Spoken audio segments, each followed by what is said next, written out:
તો કેમ છો તમે બધા મજામાં છો અને ફરી એક મારા વિડીયોમાં સ્વાગત છે। તો શું તમારે પણ આધાર કાર્ડમાં ડોક્યુમેન્ટ અપડેટ કરવાનું છે તો હું જે તમને ડિસ્ક્રિપ્શનમાં લિંક આપું તેની ઉપર તમારે ક્લિક કરી દેવાનું છે જેથી આ વેબસાઇટ ખુલી જશે।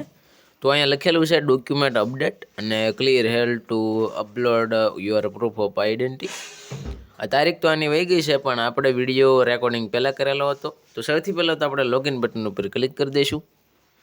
તો આવું કંઈક લોગિન ટુ આધાર વીઆઈ ઓટીપી એવું કંઈક આવી જાય। તો આધાર કાર્ડ નંબર દાખલ કરવાનો છે, કેપ્ચા કોડ દાખલ કરીને લોગિન વિથ ઓટીપી બટન ઉપર આપણે ક્લિક કરી દેવાનું છે। તો આપણી પાસે એક મોબાઈલ નંબર ઉપર ઓટીપી આવી જાય તે દાખલ કરીને લોગિન બટન ઉપર ક્લિક કરી દેવાનું છે। તો સર્વિસીસ તમારી સામે આવી જાય। તો સૌથી પહેલાં તો પહેલી સર્વિસ તમને જોવા મળી જાય ડોક્યુમેન્ટ અપડેટ નામનું એક બટન છે।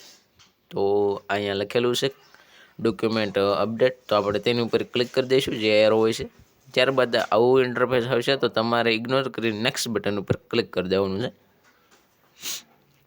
ક્લિક કર્યાની સાથે please verify your demography detail, name છે, જેન્ડર છે, ડીઓબી અને એડ્રેસ છે। તો અહીંયા એક આઈ વેરીફાઈ ધેટ એવું બટન આવે છે તેની ઉપર આપણે ચેકબોક્સ કરી દેવાનું છે અને નેક્સ્ટ બટન ઉપર ક્લિક કરી દેવાનું છે।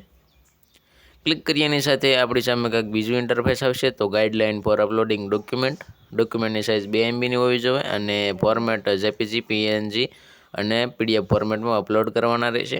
તો સૌથી પહેલાં પ્રૂફ ઓફ આઈડેન્ટિટી એટલે કે POI તો આપણે ડોક્યુમેન્ટને સિલેક્ટ કરી લેવાના છે। અહીંયા ઘણા બધા આપણી સામે ડોક્યુમેન્ટ દેખાશે જેમ કે ડ્રાઇવિંગ લાઇસન્સ છે, પછી ઇન્ડિયન પાસપોર્ટ, કિસાન ફોટો પાસબુક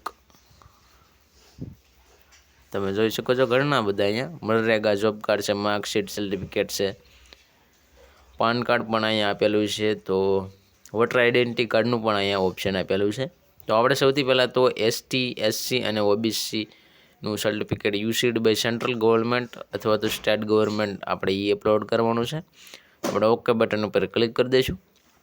ડોક્યુમેન્ટની એડવાઇઝરી આવી જશે તો આપણે વાંચીને એવું બધું કરી નાખવાનું। ત્યારબાદ view detail centre upload document button ખુલી જશે તો તેની ઉપર આપણે ક્લિક કરી દેવાનું છે અને આ જે સર્ટિફિકેટ છે તેને આપણે અપલોડ કરી દેવાનું છે। કન્ટિન્યુ ટુ અપલોડ બટન ઉપર ક્લિક કરી દઈશું તો તમે જોઈ શકો છો કે આપણે 100% જેવું લખેલું આવી જાય કે લીટી તો એ આપણો અપલોડ થઈ ગયું છે ડોક્યુમેન્ટ। અને હવે આપણે બીજું એટલે કે એડ્રેસનું પ્રૂફ આપવાનું છે તો તે ડોક્યુમેન્ટ આપણે અહીં સિલેક્ટ કરવાનું રહેશે।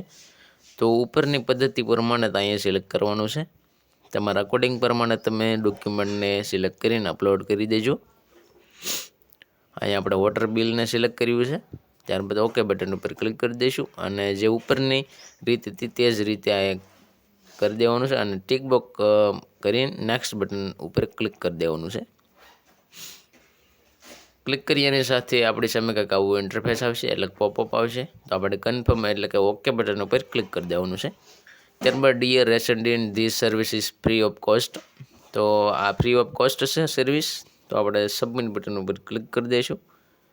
આ પેમેન્ટ થઈ જશે જેમ કે આપણા કંઈ કપાશે નહીં પણ 0 રૂપિયાનું છે। તો આપણે સૌથી પહેલાં ડાઉનલોડ અનવોકેડ મેન એવું કંઈક લખેલું છે તેની ઉપર આપણે ક્લિક કરી દઈશું।